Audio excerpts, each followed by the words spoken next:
Tagal ko nang di kumanta. Sarap! Singer nga pala ako, guys. Nakakalimutan ko. Ano ba next kong kakantahin? Ito na. Ito na yun, no? Wait na. Hinga muna ako, Sir Emerson. Palakpakan natin si Sir Emerson.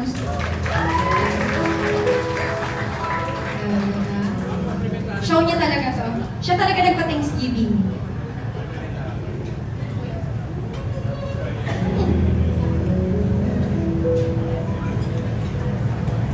Okay. My gosh. Okay ba, bro? Mga inside jokes natin, di pa rin sabihin ngayon, baby. Okay. Wait na. Yan. Teka lang, papi. Ito na ba? Ito yun, no? So, gusto ko lang magkwento. Pantak ko kasi. So, hala, hindi ko pwedeng umiyak. Wow! May crying scenes. Wala pa nga eh. So kasi, since this is a Thanksgiving for the success online and well, sa movie din, A Wonderful Nightmare. Guys, sobrang nagulat talaga kami na sobrang nag-trending siya. And naisip ko kasi talaga na wala lang, I just want to, kahit konti lang, yung pasasalamat ko ba, mapahatid ko in person. And this is the way that I know how to do it, is whenever I sing or whenever I perform. So that's how ko man lang ma-repay yung love nyo for the movie. Kasi habang kinikwento ko, kwento ko, yung mga children natin. Ay, sorry. Si Direk RC kasi, super close kami yan. Kasi si Direk Irene, silang dalawa. Yan, mga pinaka-close ko, mga director yan. At alam nilang dalawa na kapag may pinagdadaanan kami, nung sinushoot namin yung Ikaw at Ako at ang ending ni Direk Irene, nag-break kami ni Gerald, hindi nila alam lahat. Lahat kami, nandun lang kami sa, saan na tayo, Direk? Sa Ilocos, sa Pagudpud. Sa Pagudpud kami.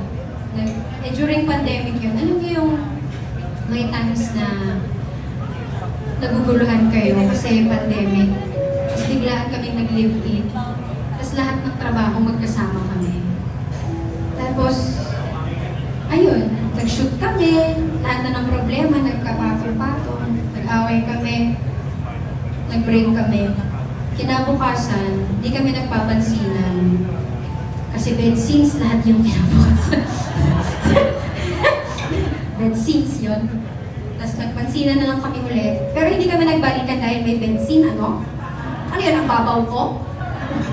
Ano to, harot? Hindi! May ilalim din yung puso ko, guys! Di ba, James? So, naayos naman namin. Ending, kasal na kami, guys. Fully paid, bitches. Cut to Wonderful Nightmare. Wonderful Nightmare, just so you know, I won't gonna go into details, pero alam naman kasi nila lahat na originally talaga, it's a movie ng Dear Ate Sara ko and si Mateo. Si Ate Sara lang yung Dear. Charing. Friend ko talaga si Mateo. And nagkaroon ng parang, I don't know kung bakit hindi na nila matutuloy. Tapos nung sinabi sa akin, cast kasi din talaga ako ng original. Pero ako yung babae sa dulo. Ako yung lawyer na makakaharap ni Jean sa dulo. Ako yung girl na lawyer. So that was my cameo for Ate Sara. Pero, ang nangyari, following months, sinabi, hindi na magagawa. So, Kim, are you willing to do it? In-offer siya. Siyempre, kabado ako. Ang kabado ako, okay lang ba kinakwento ko to sa inyo? Kasi Thanksgiving na pelikula, hindi ko ikaw. Pero ayun nga, I was so nervous. Una sa lahat, pangarap ko talaga na magkaroon ng Philippine adaptation na Korean film. And it was given to me. Kinabahan ako kasi syempre yung pressure. This is supposed to be a Sarah comeback. And a pressure also because ang ganda ng material. Sana mahatid ko siya ng maayos. Ang dami ko na pagdaanan, namatay ang grandpa ko while we were shooting.